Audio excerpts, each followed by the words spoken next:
Hey, how's it going, everybody? It's RC Maxfield here for the Back to 12 podcast, reminding you to hit that subscribe button to stay in the know on Texas Tech athletics all year long. We're having your voices heard down here. I'm answering every comment I possibly can down in the comments below, and I want you to go down to the comments and answer me this right now. With Texas Tech men's basketball 0-3 in the Big 12, scale of 1 to 10, just give me the number. How worried are you about this team making the NCAA tournament? 1 being not worried at all, 10 being, I don't think they're going to make it, RC. Let me know down in the comments below. All right, let's jump into this because I do think we need to have a conversation about this Texas Tech men's basketball team in the sense of realistic expectations and what's gone right and what's gone wrong this year. Let's face it. Let's start with the scheduling. It's just not good enough right now in terms of what you had in non-con play to have a resume that is suited to the committee's liking in terms of making the NCAA tournament. Right now, I mean, Texas Tech's best win is a quad 4 win. Like, it's not very good right now. It is not very good on paper. It's not good analytically, right? You have to get better. And now you're 0-3 down at the bottom of the Big 12 where you've got 2 ranked opponents coming up on the road this week in the Cyclones of Iowa State up in Ames, and that place is going to be rowdy for this one on a Tuesday night. And then you go down to Austin, the new Moody Center. It's going to be a top 10 team down there in Austin, right? And you have to face those 2 opponents when you're 0-3, and you have guys injured, at least for the Iowa State game. Maybe you get a couple guys back for the Texas game. But realistically right now, I think you have to look at this roster, and there's 6 guys that you feel comfortable with that have suited up this year for you.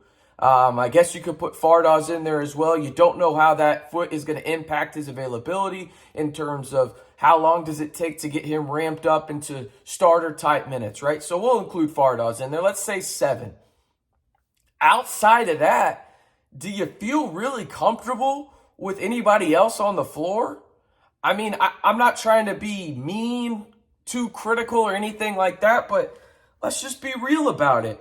I mean, looking at this roster right now, and by all means, call me out down in the comments. I feel comfortable with O'Banner on the floor.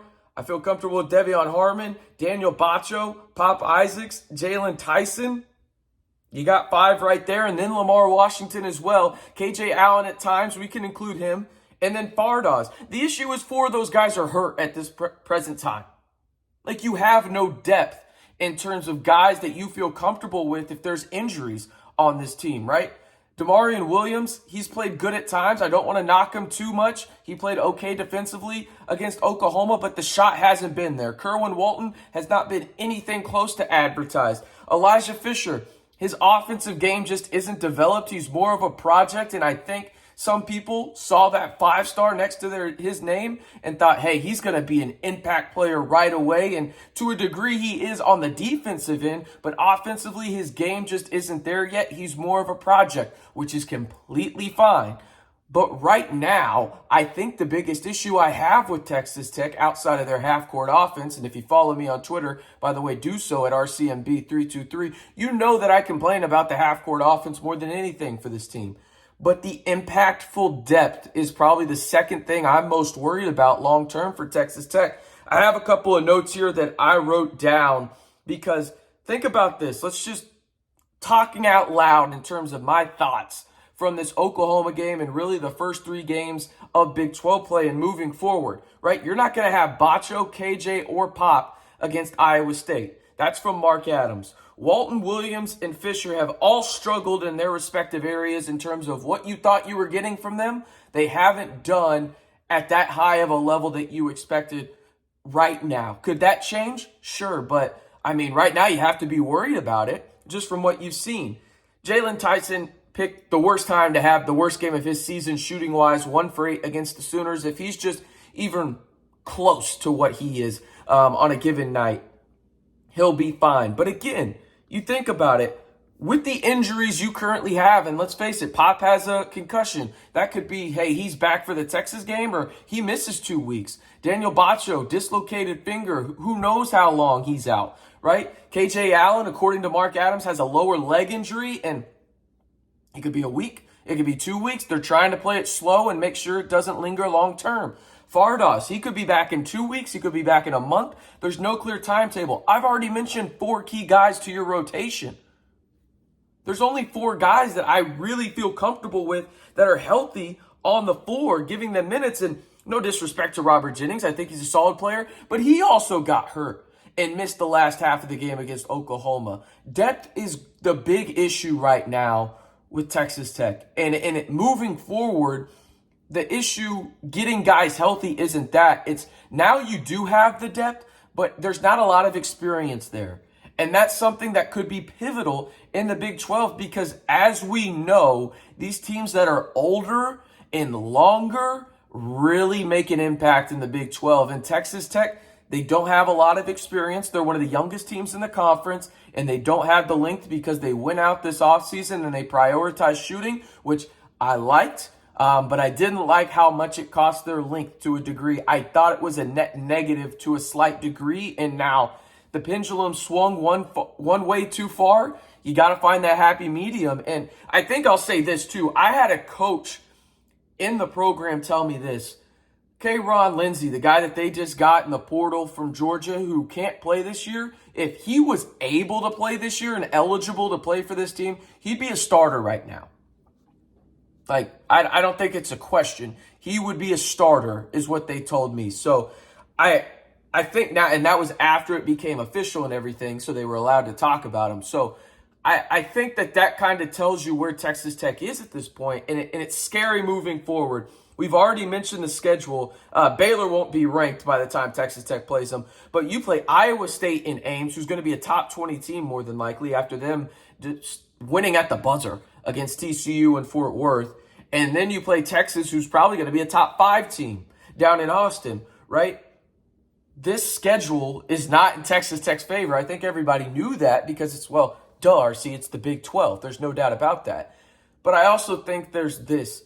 This could snowball really fast. Do I think it will? No. But there's been times where you're just watching this team on the floor and you question a lot of things. And rightly or wrongly, I think that's where we're at. I think you could argue right now, realistically, down in the comments and say, RC, we're like 4 shots away from being 3-0 in the Big 12. I can see it, but you're not. You're 0-3 and you're hurt right now.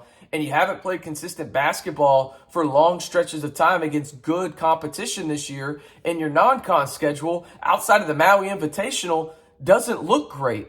So I think right now you're looking at the outside in for the NCAA tournament. I think you're probably in that first 4 out category, or the next 4 out, and you've got some work to be done. Now the Big 12 allows you that opportunity to happen. But I think you seriously have to question right now, if you're watching this and you're a Texas Tech fan, the depth on this team, the impactful depth, and just the injury bug right now going on with this team. It's serious right now because you're looking at a real possibility of starting out 0-5 in the Big 12, and that is a steep mountain to climb, an already steep mountain to climb when you're talking about Big 12 play, and now it becomes that much more steep moving forward. And think about it. You've already played 2 games at home. That Oklahoma game really would have changed a lot of people's minds about this team moving forward because 1-2 looks drastically better than 0-3. But that's where you're at this point. Let me know down in the comments what you're most concerned about when it comes to Texas Tech men's basketball right now. I don't think it's the end of the world, but you got to change some things up quick. And health is going to be a big priority for the Red Raiders moving forward as they face off against, one of their toughest weeks on the year as they go to Ames, Iowa, and face a top 20 Iowa State team and then a top 10 Texas team down in Austin. I'm RC Maxfield, reminding you one more time to be sure to hit that subscribe button to stay in the know on Texas Tech athletics all year long right here on the Back to 12 podcast channel.